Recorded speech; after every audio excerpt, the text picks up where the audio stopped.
आदिवासी मुलं ज्या वेळेला नॉन ट्रायबल शाळेमध्ये जातात, आमच्या जीवनशाळांमधून चौथी नंतर 5वी 6वीला गेलेली ती थोडीशी बिथरलेली असतात. जीवनशाळातली फारशी नाही बिथरत, पण इतर सुद्धा जिल्हा परिषदेच्या शाळेतली गेलेली असतात. ती बिथरतात, ती कॉम्पिटिशन मध्ये उभी नाही राहू शकत. त्यांना लाज वाटायला लावावी अशा प्रकारची वागणूक आजही दिली जाते. त्यांच्या मृत्यू होण्याच्या सुद्धा गोष्टीला किंमत राहिलेली नाही अशी स्थिती येते, आजही आहे. आणि ती त्याच्यावरती मी नंतर येईन.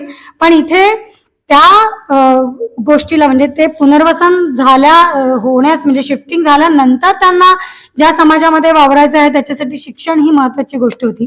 आणि नोटिसेस येणं हा प्रकार सुद्धा आहे. हा काहीतरी पहिलाच एक काहीतरी कागद आलेला आहे जो आम्ही पाहिला, अशा पद्धतीचं त्यावेळेला कागदाची पहिली ओळख होती तिथे. त्या काळामध्ये 1985-86च्या काळामध्ये सगळ्यात पहिल्यांदा आंदोलनाने काम केलं. ती नोटीस घेऊन ती नोटीस चित्र म्हणून कशी दिसते आणि 2 नोटिसीस मधला फरक कसा समजायचा याचं ट्रेनिंग लोकांना द्यायला. 85ची गोष्ट आहे, म्हणजे अगदी खूप वर्ष नाही झालेली, सावित्रीबाई फुले वगैरेंच्या काळात नाही होता, पण तरी सुद्धा 85 मध्ये हे नोटिसेसचे हे दाखवण्यासाठी 2 चित्र दाखवावी लागायची की ही 2 वेगळी वेगळी आहेत बरं का. ही नोटीस आली म्हणजे समजायचं की घराच्या संदर्भातली आलेली आहे, ही आली म्हणजे अशी आहे, तर त्याच्यावरती अंगठा करायचा नाही आहे. मग वाचून कोण दाखवणार? कार्यकर्ते नसणार तिथे, तर वाचून कोण दाखवणार? मग शिक्षणाचं काय आहे, तिथून तो मुद्दा आला. पैसे मोजण्याच्या संदर्भातले इश्यूज होते, तो मुद्दा आला. मग शाळा काढायला हव्यात काचा मुद्दा आला. जिल्हा परिषदेच्या शाळेवरती अवलंबून राहता नक्कीच आलं असतं, कारण जिल्हा परिषदेच्या शाळा होत्याच, तिथे नव्हत्या असं बिलकुल नाही. पण त्या 26 जानेवारी आणि 15 ऑगस्ट या 2 दिवशी फक्त धान्य वाटप करायला, ते सुद्धा सरपंच आणि त्यांच्या कमिटीचे जे काही 4-5 लोक असतील त्यांच्यापर्यंत पोथी नेऊन पोचवायची आणि झेंडावंदन दाखवून, त्यावेळेला तर काय फोटो काढून व्हॉट्सअपवरती टाका तुम्ही गेलात की नाही शाळेत, असे सुद्धा मापदंड नव्हते. त्याच्यामुळे ते सहज बायपास करून तिथे शाळा कधी चालल्याच नाही. त्यामुळे जी काही पहिली पिढी या नर्मदेच्या खोऱ्यामध्ये पूर्ण अर्थाने त्याच गावांमध्ये शिकली, ती जीवनशाळांच्या निमित्ताने शिकली. आणि 92 मध्ये म्हणून ज्या शाळा सुरू झाल्या त्याच्यामध्ये काही खूप इमारत बांधायची आहे, मग कोणती तरी संस्था उघडायची आहे, मग आम्हाला त्याचा असा वटवृक्ष करायचा आहे वगैरे वगैरे, काहीही डोक्यामध्ये जीवनशाळा करताना नव्हतं. एवढंच होतं की गावामध्ये कमीत कमी पुढची पिढी तरी शिकलेली असली, साक्षर असली, शिकणं हे अजून पुन्हा वेगळं असतं, साक्षर असली तर आलेल्या नोटिसेस वाचता येतील. चौथीची मुलं का होईना पण कोणी फसवणार नाही असं, कारण त्यावेळेला हे कोणत्याही याच्यावरती नोटीसवरती सही करून बघा यांनी हे असंच केलं आणि यांनीच सहमती दिलेली होती आधी की या ठिकाणी आम्हाला पुनर्वसन घ्यायचं म्हणून आम्ही त्यांना नेलं, असे खोटे तर इतक्या बनावट स्टोरीज तयार झालेले होते तिथे. त्याच्यासाठी आजही आमचा संघर्ष चालू आहे. गुजरातमध्ये जे विस्थापित गेले पुनर्वसनामध्ये महाराष्ट्रातून गुजरातमध्ये, तिकडच्या सिंचनाचे सुद्धा लाभ देताना म्हणतात यांना कसलं सिंचन द्यायचं, यांनी तरी याच्यावरती अंगठा केलेला आहे आणि यांनीच आधी सांगितलेलं आहे की मला सिंचन नसलं तरी चालेल. कसं होऊ शकेल ना, जेव्हा कायदा आहे त्यावेळेला सिंचन नाही तरी चालेल अशा कागदावरती कोणाचा तरी अंगठा असणं म्हणजे काय, ही फसवणूकच. त्यामुळे जीवनशाळांचं झालं आणि त्याची गरज जशी वाढत गेली तसं बाकीच्या पण गावांमध्ये त्याचं वारं पसरलं की हा शिक्षण हे होतं बरं का पहाडांमध्ये, आणि शिकवलं पण जातं, ते काय धान्य वाटण्याचा कार्यक्रम नसतो. आणि मग तिथे ज्या इतर शाळा म्हणजे जनार्दन महाराजांची शाळा वगैरे त्यावेळेला तिथे चालू झालेलीच होती, त्यांनी पण जे सुरू केलं त्याच्यामध्ये आंदोलनाचा मुख्य हेतू शिक्षण हा नसल्याने त्या शाळांच्या मदतीसाठी आणि इतर त्यांना मान्यता प्राप्त करून देण्यासाठी वगैरे सुद्धा आंदोलनाने आपली भूमिका पार पडलेली आहे की शिक्षण हवं म्हणून असा कधीच आग्रह नव्हता की जीवनशाळेत या आणि मुलांना शिकवा वगैरे, पण हे राहिलंय. तर त्याच्यामध्ये म्हणून ते शिक्षण देताना आता कसं द्यायला पाहिजे, कारण अनेक लोकांचे हे आरोप होतात की तुम्ही मुलांचा तुम्ही वापर आंदोलनांसाठी करून घेता, आणि ते तसं ऍक्च्युली नव्हतं. आंदोलनाने मुलांचा वापर त्याच्यासाठी करण्याची गरज म्हणजे हेच नव्हतं, म्हणजे संबंधच नव्हता. त्या मुलांच्या बनवलेल्या गावकऱ्यांनी बनवलेल्या शाळांमध्ये जेव्हा पाणी गेलं त्यावेळेला ती मुलं उत्स्फूर्तपणे तिथे बसली की आमची शाळा बुडते आहे. ते भोगलेलं आम्ही 94 मध्ये एकदा बुडली, 97 मध्ये एकदा बुडली, 2000 मध्ये एकदा बुडली, 2004 मध्ये एकदा बुडली आणि 2006 मध्ये अंतिम टप्प्यावरती बुडली. तेव्हा ती शिफ्ट होत गेली आणि नंतर वसाहती झाल्या. तिथे वसाहतीत एक शाळा शिफ्ट झाली, एक शाळा अजूनही तिथे पहाडावरती राहते. तर त्याच्यात चांदीचा बंगला म्हणून, म्हणजे जे पत्र्याचे शेड्स असतात तसे बसवले गेले की चला आम्ही तुम्हाला करून देतो, पत्र्याच्या शेड्स मध्ये चालवा शाळा. म्हणजे त्यावेळेला होता बरं का, सर्वांना सक्तीचे मोफत शिक्षणाचा कायदा आलेला होता. त्यामुळे शिक्षणाची सगळी जबाबदारी शासनाची असताना सुद्धा या शाळा चालवण्याची गरज होती, म्हणून ते झालं. पण हे मी विषयाला अवंतर नाही, म्हणजे विषयांतर नाही करत त्याच्यामध्ये. तर मुद्द्यावरती येऊन मी हे सांगते की असा जीवनशाळांचा जन्म झाला आणि त्याच्यामध्ये म्हणून शाळेच्या सिलेबसमध्ये फक्त सरकारचा जो सिलेबस आहे तोच नाही, तर त्यांच्या भाषेमधलं शिक्षण, त्यांच्या भाषेमधलं त्यांचं जे जडीबुटीचं शिक्षण आहे, त्यांचं लोकांनी जतन केलेलं, संवर्धन केलेलं जे जगण्याच्या अधिकाराचं शिक्षण आहे. म्हणजे नोटीस कशी वाचायची ही शहरात, म्हणजे महाराष्ट्रातल्या कोणत्या पण गावांमध्ये तुम्ही गेला तरी BA वगैरे झालेल्या मुलांना सुद्धा सरकारी कोणत्या ऑफिसमध्ये जायचं आणि काय विचारायचं याचं भान नाहीये, पण ते जीवनशाळेच्या मुलांना आलं, कारण ते याचा भाग झाले. तर हे खरं जीवन शिक्षण सगळ्या शाळांमध्ये द्यायला पाहिजे असं आहे, पण ते मुद्दामून दिलं जात नाही, कारण शिक्षण सुद्धा पुन्हा द्यायचं आणि काहीतरी सिलेबस जो तयार होतो तो नोकर वर्ग तयार करण्यासाठी होत असतो ना. त्याच्यामुळे नोकर वर्ग जितका तयार होईल आणि जितकं आम्ही सांगितलेलं तेवढ्या सिलेबसमध्ये तुम्ही शिकाल, तितकं आम्ही तुम्हाला नोकऱ्यांचं देतो ना, सांगतो ना, आम्ही तुम्हाला नोकऱ्या देऊ, आम्ही तुम्हाला तुम्ही आमच्याकडे काम करा मग तुम्हाला पैसा येईल वगैरे, या चक्रांमध्ये गुंतवून ठेवण्याचं ते काम होतं. ते जीवनशाळा याच्यामधून वेगळा राहिला आणि मग त्याच्यानंतर हा जो पॅटर्न होता तो इतर सुद्धा भागांमध्ये राबवलं गेलं की शिक्षण हे फक्त पुस्तकातलं नसून हे बाकीच्या पण यांचं असलं पाहिजे. तर हे सगळं होत गेलं. ह्या महत्वाचे जे काही सगळे बदल झाले, ही जी जीवनशैलीवरची जी अतिक्रमणं झाली, त्याच्यामध्ये ही वसाहतींमध्ये आलेल्या लोकांचा आणि मूळ गावामध्ये अजूनही राहणाऱ्या लोकांच्या जगण्याचा जर कोणी अभ्यास केला तर तुम्हाला लगेच समजून येईल की काय काय काय काय गोष्टींमध्ये बदल झालेले. म्हणजे पहिल्यांदा तर हे सांगितलं गेलं की पैसा अत्यंत महत्वाचा आहे, आणि हे अत्यंत खोटं आहे विधान की पैसा बिलकुल महत्वाचा नसतो. पैसा खिशामध्ये असला तरी जर तुम्हाला जंगलामध्ये सोडलं आणि तुम्हाला सांगितलं की उपाशी ठेवलं तुम्हाला आणि तुम्हाला सांगितलं की नाही इथे पाणी वाणी काय मिळणार नाही, तर त्या पैशाने तुम्ही काय घ्याल विकत, हा मुद्दा येतो. त्याच्यामुळे ते जे एक बिंबवलं गेलं की पैसा महत्वाचा आहे, तो वसाहतीतल्या लोकांना पण तो भोगावा लागला.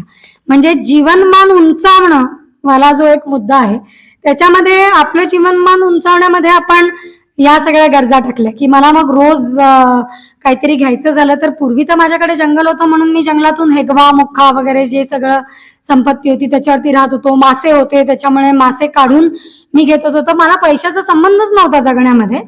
तर आता तो शहरामध्ये आलेला जो विस्थापितांचा समूह जो शहरामध्ये आला, त्याला प्रत्येक वेळेला हे सरळ सरळ पैसे दिल्याशिवाय काही मिळत नाही असं लक्षात आलं. मग त्याच्यामध्ये नंतर पुन्हा व्यसनांमध्ये पूर्वी महूची दारू पडायची तर तीही अशी मोफतच मिळायला पाहिजे अशी होती. तर ज्यांना कोणाला व्यसन असतील, मी व्यसनांच्या पक्षामध्ये नाही, पण तरी त्याचा सुद्धा एक संदर्भ घ्यायचा झाला तर नंतर तिथे ब्रँडेड गोष्टी दारूच्या आल्या, जे सुद्धा पुन्हा पैशाने विकत घेण्याच्या आल्या आणि शरीराला घातक ऑफकोर्स. मग म्हणून आमच्याकडे एकदा लोक सांगताना काय सांगतात की रस्ता खरोखर आम्हाला पाहिजे आहे का नाही पाहिजे आहे, म्हणून आम्ही वेगवेगळ्या योजनांमध्ये प्रधानमंत्री ग्राम सडक योजना, नंतर मुख्यमंत्री ग्राम सडक योजना, याच्यामध्ये भले मोठे रस्ते तयार करण्यासाठी करोडो रुपयांचे आम्ही खर्च करतो. तेव्हा गावातला माणूस विचारतो एवढा मोठा रस्ता करून मला पब्लिक सर्व्हिस तिथे मिळणार आहे का, बस जाणार आहे का, तर ती अजूनपर्यंत तिथे जात नाही. बस तिथे जातात कोणत्या गाड्या, तर बिझनेस करण्यासाठीच्या गाड्या, दारूचा बिझनेस करण्यासाठी, फिश जे आहे मासे जे आहेत ते तिकडच्या लोकांमध्ये न घेता ते बाहेर मार्केटमध्ये आणण्यासाठी, यासाठीचे हे रस्ते आहेत. तर हे रस्ते पण खरोखर पाहिजेत का आपल्याला, याच्यावर पण आमच्या खूप चर्चा झालेली की खरोखरच पाहिजेत का. तर या सगळ्या योजना सुद्धा आता याच्यामधून पुढे गेल्यानंतर योजनांवरती यायचं झालं तर असंच यावं लागतं की बऱ्याच प्रमाणातल्या योजना सुद्धा या अशाच पद्धतीने बनल्या. अंगणवाडी आपण म्हणतो, त्याच्यानंतर घरकुलची योजना म्हणतो. घरकुलचं आत्ता माझं ताजं एक उदाहरण द्यायचं झालं, आपण म्हणतो की घरकुलमधला भ्रष्टाचार हे नवीन सरकार आल्यानंतर खूप कमी झाला, पारदर्शक झालं वगैरे वगैरे वगैरे असं खूप. मला पण त्याचं फार कौतुक होतं. मला वाटलं की चला आता पूर्वी जे घरकुलचे इंदिरा आवास योजनेमध्ये जे भरपूर घरं लोकांच्या नावाची परस्पर खाल्ली गेलेली आहेत त्याच्यावरती आता चेक बसेल असा माझा एक समज होता. आणि तो माझा अगदी मागच्या वर्षी मोडून निघाला साफ, जेव्हा माझ्याकडे एक प्रकरण आलं. आणि आदिवासींमध्ये हा एक उल्लेख मला अजून करावासा वाटतो की त्यांच्यामध्ये सुद्धा एक अशी उच्च आणि नीचता म्हणता येणार नाही, पण ऑक्युपेशन बेसिसवरती काही पैसे कुठे गेले माहिती नाहीये. हे कळल्यानंतर आम्ही आपलं ऑनलाईन गेल्यानंतर चेक केलं की काय बाबा त्याच्या घरकुलाची स्थिती आहे. तर आता टप्प्याटप्प्यांवरती घरकुलाचे फोटो टाकावे लागतात. तर त्याच्यामध्ये सापडलं की हा बँकेमध्ये पैसे गेलेले आहेत, आणि बँकेमध्ये जे पैसे गेलेले आहेत त्या खात्याचा नंबर सुद्धा मला मिळाला, कारण मी एका अधिकारितेच्या पदावरती असल्यामुळे मी त्याचं लगेच पत्र काढलं आणि त्या बँकेला सुद्धा पत्र काढलं आणि बँकेकडून घेतलं. तर आश्चर्य वाटावं असं की त्यांची केवायसीचे जे डॉक्युमेंट्स मिळाले राष्ट्रीयकृत बँकेचे, महाराष्ट्र बँक ऑफ महाराष्ट्र, अगदी जी शाखा मला बोलायला सुद्धा काही लाज वाटत नाही याच्यामध्ये, की अशी नॅशनलाइज्ड बँक, त्या बँकेमध्ये ह्या घरकुलच्या योजनेचे पैसे त्या माणसांच्या अकाउंटवरती पडलेले होते जे गेल्या कित्येक वर्षांपासून ते गाव सोडून मजुरी करत आहेत गुजरातमध्ये, ज्यांना हे माहीत सुद्धा नव्हतं की त्यांच्या नावाने असं काही खातं उघडलं गेलेलं आहे. आणि त्यांचं जे बनावट आधार कार्ड, जो आपला सगळ्यात केवायसीचा महत्वाचा मुद्दा आहे, त्या आधार कार्डाला फेक आधार कार्डाच्या आधारावरती ते केवायसी केलेलं आणि त्याच्यामध्ये नाव एकाचं, फोटो दुसऱ्याचा आणि पत्ता तिसऱ्याचा, असं करून अशी खाती उघडली गेली. आणि हा एक किंवा दोन किंवा 3-4 लोकांचा मुद्दा नाही, या संपूर्ण क्षेत्रामध्ये असे करोडो रुपयांचा असा गैरव्यवहार झालेला आहे, अशी खोटी अकाउंट्स उघडून. आणि या नॅशनलाइज बँका म्हणून मुद्दामून अशा गावांमध्ये ठेवल्या जातात जिथे वीज नाही, किंवा वीज असेल आणि घर जरी मिळत असेल, द्यायला लोक तयार जरी असतील तरी नेट कनेक्टिव्हिटी मिळणार नाही बघतात. आणि फ्रँचायझी म्हणून ज्या लोकांना तो आणलं जातं त्याच्यामध्ये या मुलांना सांगितलं जातं की यांची कशी पण खाती उघडा. मग यांची ओळख कोणी पण दाखवून दिली, ती दाखवली आणि शिक्कामोर्तब केला की कोण बघायला येत आहे. नंतर आमच्या फायली, आमचं घरच इतकं फुटलेलं असतं. जर तुम्ही कधी त्या भागामध्ये धडगाव तालुक्याच्या ती ब्रांच बघायला गेलात तर असं तुटलेलं फुटलेलं मिळेल. आणि ते तुटलेलं फुटलेलं असंच ठेवलं जातं. त्याचं कारण दिलं जातं की गावात आम्हाला चांगलं घर मिळत नाही, पण मुळात त्याचं कारण हे आहे की तिथे होणारा गफला हा बाहेर पडू नये, त्यामुळे तो अशा पद्धतीने जीर्ण अवस्थेमध्ये ठेवला जातो की कधीही ते रेकॉर्ड डिस्कार्ड करून सांगता येईल की आमचे रेकॉर्ड उंदरांनी खाल्ले.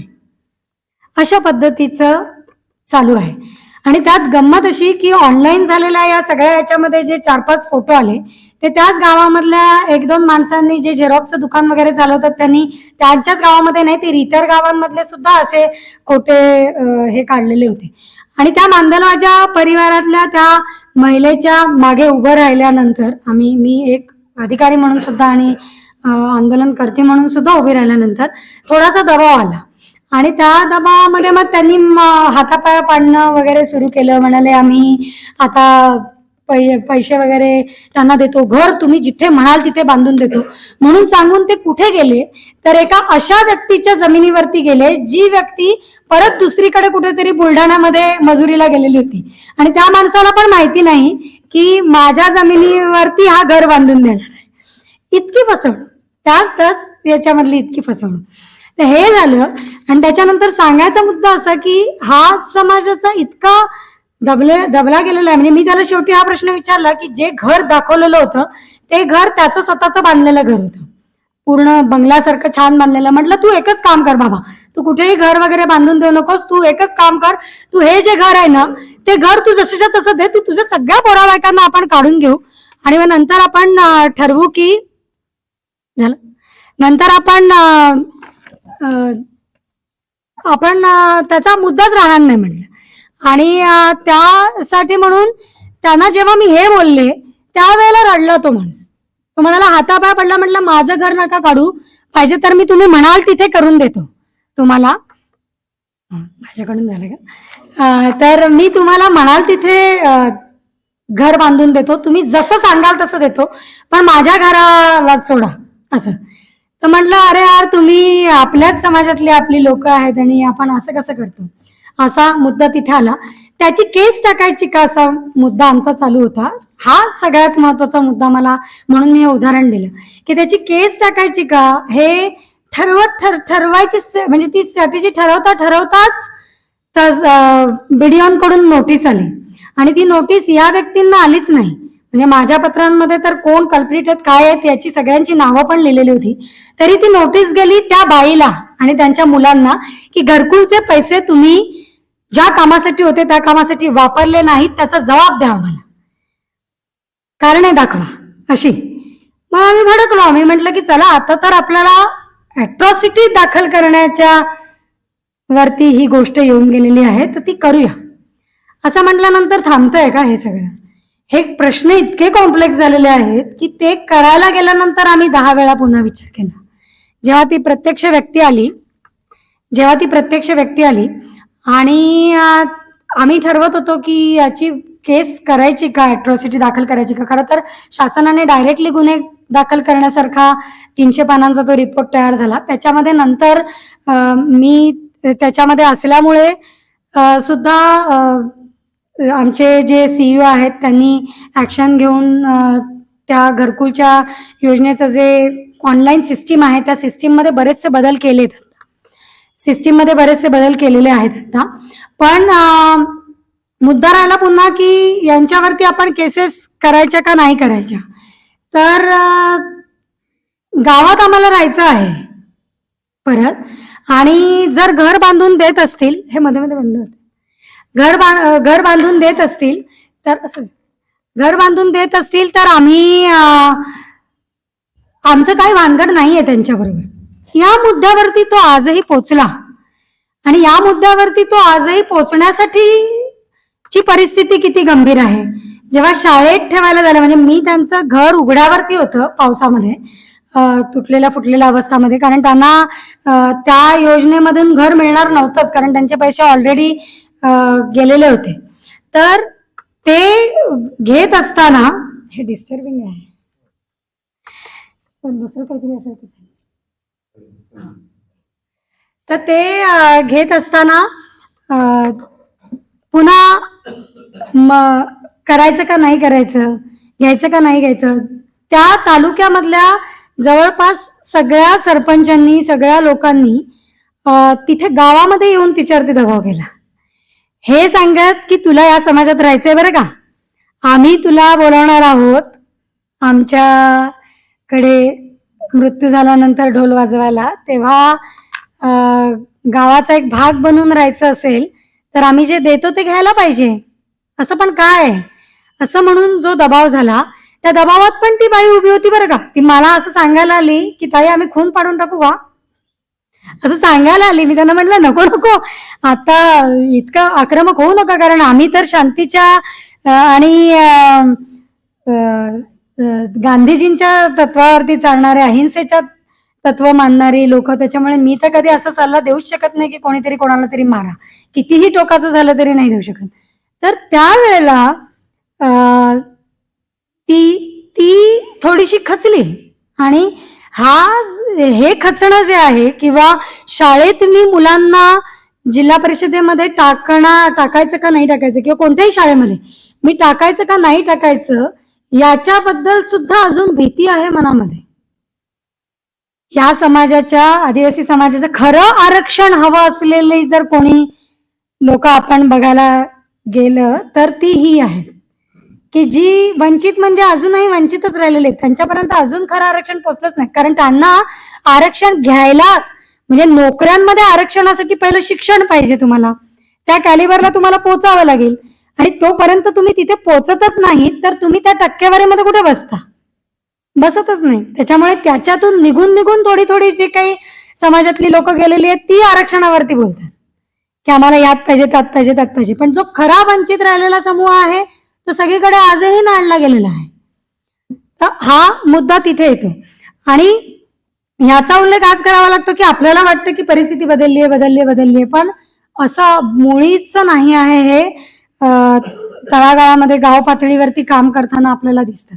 आणि कार्यकर्त्यांसाठी सुद्धा एक नवीन चॅलेंज म्हणून ते आता आलेलं आहे. जे लोक संघटना आदिवासी क्षेत्रामध्ये किंवा इतरही क्षेत्रामध्ये काम करतात त्यांच्यासाठीच हे मोठं चॅलेंज आलेलं आहे. कारण आता त्याचं एक फॅड बनलंय की तुम्ही एक संस्कृती म्हणून उचलता, हे एका संस्कृतीवरच झालेलं जे अतिक्रमण आहे ते एक संस्कृती म्हणून उचलता, त्याच्यामध्ये तुम्ही शिकलेल्या म्हणजे शिकलेले जे समाजातले पुरुष आहेत ते पुन्हा एकदा बाईला कशी वागणूक देतात हे घरात गेल्यानंतर कळतं, चुलीवरती बसल्यानंतर आपल्याला कळतं. मी तर अशी उदाहरणं पाहिलेली आहेत आज सुद्धा की म्हणजे शिळं अन्न जे आहे ते म्हणजे आदर्श पुरस्कार मिळालेला शिक्षकाच्या घरातली गोष्ट आहे की ज्याची बाई सुद्धा BA वगैरे झालेली, DED वगैरे झालेली आहे, ती सांगते जेवताना की हे उरलेलं आहे ते दुसऱ्या दिवशी सकाळी ढोरं आणि आम्ही खाणार आहोत, कारण आमच्या नवऱ्यांना चालत नाही, ताजच शिजवलेलं लागतं. आणि मग शाळेमध्ये ते शिक्षक सगळं संविधान वगैरे सगळं शिकवतात, पण त्या संविधानाच्या बरोबर त्या संविधानातली जी मूल्य आहेत, तत्व आहेत, त्याच्यामध्ये जी समानता स्त्री पुरुषांची असेल किंवा जातींमधली असेल ती सगळी करत असताना ते मुलींना काय शिकवायचं आहे आता त्या सिलेबसमध्ये म्हणतात की मुलींना आता भाकऱ्या करायला शिकवा बरं का, कारण माझी बहीण ज्या वेळेला गेली सासरी त्यावेळेला तिला भाकरी करता येत नाही म्हणून मार बसलाय. तर माझ्या मुलींना मला म्हणजे त्याच्यात त्या शिक्षकाचा दोष नाही बरं का, माझ्या बहिणीवरती जे झालं भाकरी करता येऊ नये म्हणून, करता आली नाही म्हणून मार खाणं, ते दुसऱ्या माझ्या शाळेतल्या मुलींना होऊ नये म्हणून त्यांनी भाकरी करायला शिकायचं. असं तर मला काय येतं तर मला अजून चहाही करता येत नाही. मग आम्ही असं ठरवलं की पुढच्या वेळेला त्यांच्या हातचा चहा बनवून पाजतील आणि मुलींना समान शिक्षण देतील. पण हे झालं एका ठिकाणचं उदाहरण, तिथे जाऊन आपण बघतो असं किती ठिकाणी आणि काय काय चालू आहे तर आपण कसं थांबवणार आहोत. हा सगळ्यात महत्वाचा मुद्दा आपल्याकडे, आपण त्याच्यावरती येऊन थांबतो आजच्या घडीला. आणि ह्याच्यामध्ये या योजनांच्या निर्मितीच्या प्रक्रियेमध्ये सुद्धा पुन्हा संस्कृती परंपरा विसरायला लावलं जातं. म्हणजे घरकुलच्या योजनेमध्ये पक्क घर याची जी संकल्पना आहे ती वीट, सिमेंट, आणि ते सुद्धा बिर्लाचंच घ्यायचं असतं बरं का, ते दुसरं कुठलं घ्यायचं नसतं. तर ती सिमेंट आणि वीट आणि कॉन्क्रीटचीच घरं तुम्हाला दिसली आणि त्याचाच फोटो असला की ते समजलं जातं की ते कॉन्क्रीट आहे असं.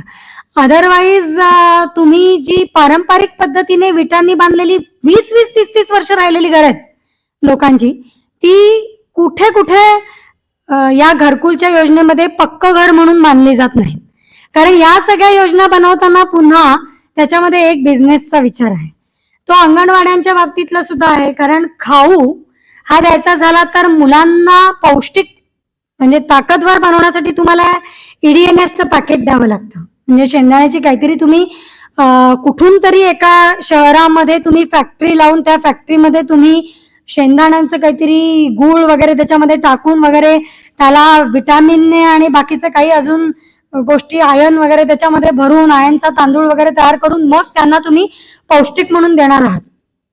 पण माझ्या गावामध्ये म्हणजे आदिवासी गावामध्ये जो तांदूळ पिकत होता पूर्वी त्या तांदळावरती तर हमला केला ना, जो या सगळ्या तांदळाची याची कशाची गरजच नव्हती. प्रत्येक सीझन मध्ये जंगलामध्ये राहणाऱ्या माणसाला निसर्गाने दिलेलं फळ ऑलरेडी आहे. सीताफळांच्या सीझन मध्ये सीताफळ, बाकीच्या ठिकाणी हे म्हणजे ज्या वेळेला दुष्काळ आला ना त्यावेळेला बाकी सगळ्या ठिकाणी उपासमार झाली, पण तिकडची लोक तो जो जंगली कांदा असतो आणि जे महू आहेत त्या महूच्या फुलांच्या भाकरीवरती जगली. त्यांना आत्महत्या करायची वेळ नाही. आज या सगळ्याचं चक्र फिरवून या योजनांच्या निमित्ताने पुन्हा जे EDNF येणं, पुन्हा सफरचंदच खा म्हणजे ते छान असतं, अंडी म्हणजे ती बाहेरूनच विकत घेतली पाहिजेत असं असतं. मग बटाटे तुम्ही तुमच्याकडे वापरत असाल नसाल आम्हाला माहिती नाही, पण अंड्यांच्या बदली अंड खात नसतील तर बटाटे द्या, कारण आम्ही शाकाहार करणार असू वगैरे, तर मग तुम्ही चिकन वगैरे सोडणार असाल तर तुम्हाला पर्याय द्यावे लागतील ना. तर ते सगळे मार्केटमधून फूड तयार होऊन येण्याच्या याच्यामध्ये राहील. त्याच्यात सुद्धा कुक्ड मिल जे आहे, म्हणजे गावातल्या गावात तयार होणारं मिल तयार तसंच्या तसं देण्यासाठी गावातल्याच लोकांना करा, याच्या लढाया खूप लोक लढतात आणि ते चालू आहे. पण या सगळ्या योजनांवरती कोणाला तरी अवलंबून ठेवणं, आणि माझी जी सगळी एक स्वयंपूर्णता होती ना, हमारे गाव में हमारा राज म्हणतात तसं, जी एक स्वयंपूर्णता होती ना, ती सगळी हळूहळू हळूहळू नष्ट होत गेलेली दिसते. आणि त्याच्यामध्ये अगदी शेवटचा हल्ला जो व्हायला लागला तो म्हणजे टेक्नॉलॉजीचा. आता तुम्हाला फक्त जमीन घर याच्यावरती किंवा म्हणजे आता आपण पाणी जंगल वगैरे जमीन वगैरे याचे मुद्दे सोडून नंतर घर वगैरे याच्यावरती प्राथमिक गरजांमध्ये कपडे वगैरे याच्यावरती आलो. त्याच्या पुढे जाऊन आता इंटरनेट जर नसेल किंवा माझ्या घरामध्ये रेंज मला कुठे येते म्हणून आजची मुलं जाऊन घेतात फिरतात, आणि ते पालकांकडे ज्या पालकांकडे बियाणं घ्यायला पैसा नाही त्या पालकांकडे रिचार्जसाठी पैसे मिळाले नाहीत म्हणून भांडणं होतात. आणि इतका महासागर लोटलेला आहे त्या व्हॉट्सअपच्या, ते तर एक मोठं विद्यापीठ झालेलं आहे ना, कोणाला येईल मनाला तसं काही टाकून दिलं की, आणि इतके हळवं असतं की अगदी साधं मॅन्युप्युलेट केलेली गोष्ट सुद्धा समजत नाही, कारण ते त्या लोकांना सोपं आहे जे क्रमाक्रमाने या मोबाईल आणि या सगळ्या गोष्टींना सामोरे गेलेले आहेत, त्यांना थोडं थोडं कळायला लागलं आहे, जिथे जागरूकता झालेली आहे, काय बघायचं काय नाही याच्यावरती अजूनपर्यंत तरी आपलं का म्हणजे एक समज तयार झालेली.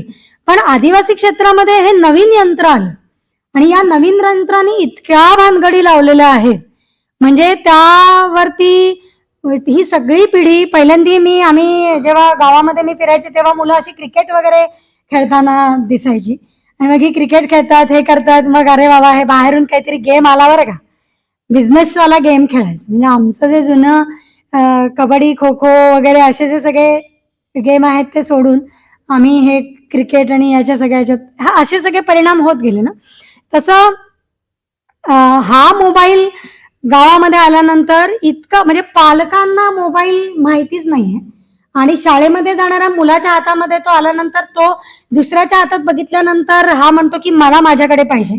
तर मी जर सरपंच किंवा अजून कोणीतरी पैसा कमावणारा व्यवस्थित नोकरीत वगैरे किंवा कुठेतरी असलेली व्यक्ती असेल, शेतीत वगैरे पैसा वगैरे कमावणारी, तर मी मोबाईल घेऊन देते मुलाला, तो राग करतो म्हणून.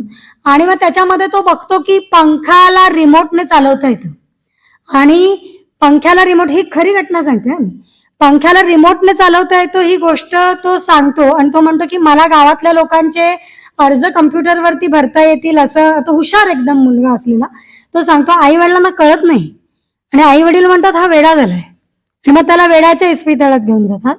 त्याच्यावरती पबजीचे मारे तर ऑलरेडी झालेलेच असतात. तो आधीच सिकल सेलचा ग्रासलेला मुलगा असतो.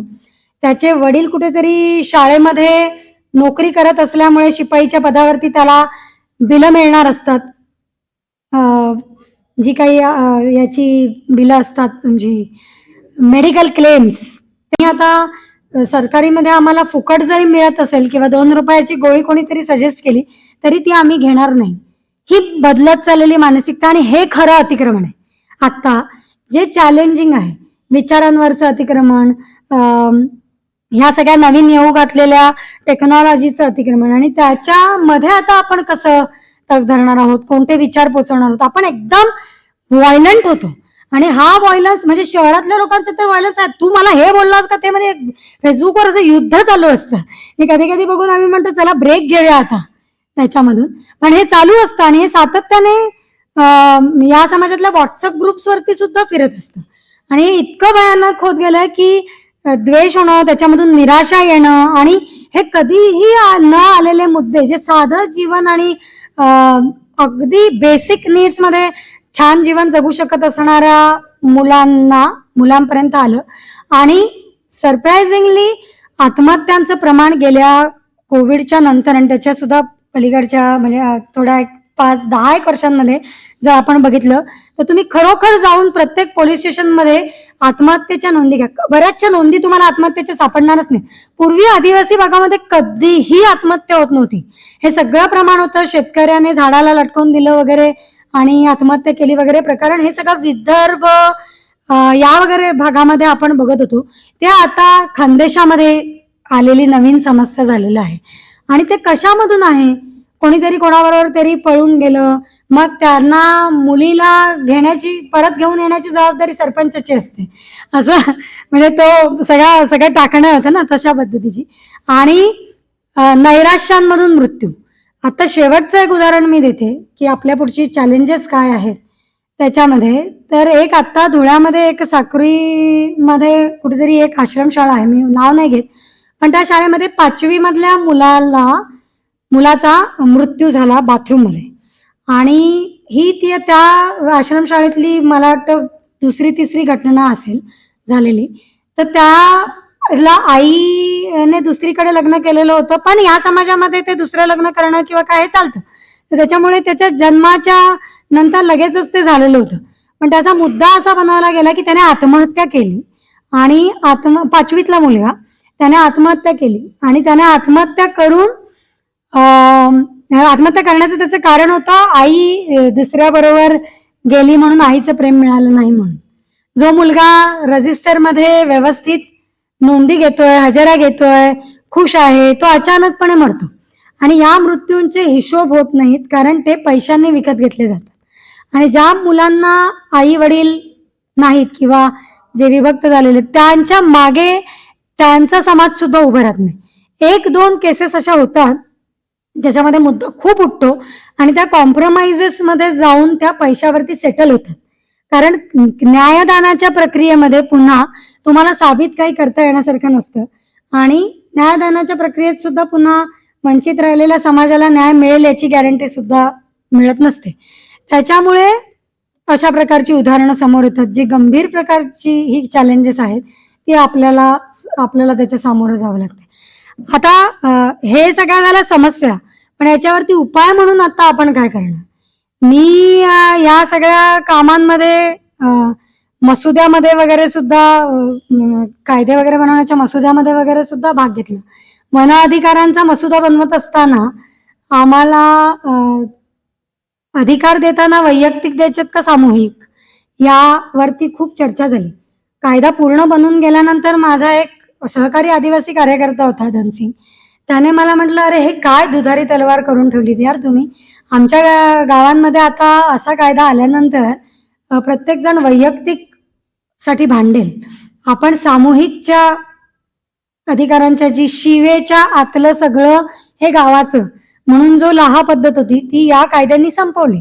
आणि मला प्रश्न पडला या गोष्टींचा की आपण कायदे करत असताना, आपण कोणत्याही प्रकारचं अधिकार मागत असताना काय सिस्टीम्स तोडतो आहोत याचा खूप नीट विचार करण्याची गरज आहे. जे पावलोपावली करत असताना मागे पुन्हा वळून बघावं लागतं. चुकलोय का, नाही चुकलोय का, काय केलं, बोलतो तेव्हा सुद्धा काय बोलतो आहोत, काय मागतो आहोत याचा अभ्यास करण्याची आता खूप गरज झाली. आरक्षणाच्या मुद्द्यावरती सुद्धा, कारण या आरक्षणाची सगळी सुरुवात कशी झालेली होती तर ती जाती भेद निर्मूलन करून समानता आणण्यासाठी झालेली होती ना. तर आता त्याच्यामध्ये जातीवाद निर्मूलन सोडून त्या जाती अजून बळकट करून एकमेकांच्या विरुद्ध भडकवण्याचं जे षडयंत्र चालू आहे त्याच्यामध्ये तुम्ही आपण त्याच मुद्द्यांवरती लढत बसणार आहोत. मग मराठी आरक्षण मागणार, मग आदिवासी समाजातला पुन्हा एक मोठा तबका आरक्षण मागणार आणि त्याच्यामध्ये आपण आपल्या जाती कशा वेगळ्या वेगळ्या आहेत हे बळकट करणार. आज आता शेवटच्या नोटला जाताना आपण म्हणतो की विविधतापूर्ण जे सगळं आहे ते त्याला चॅलेंजेस आहेत आता.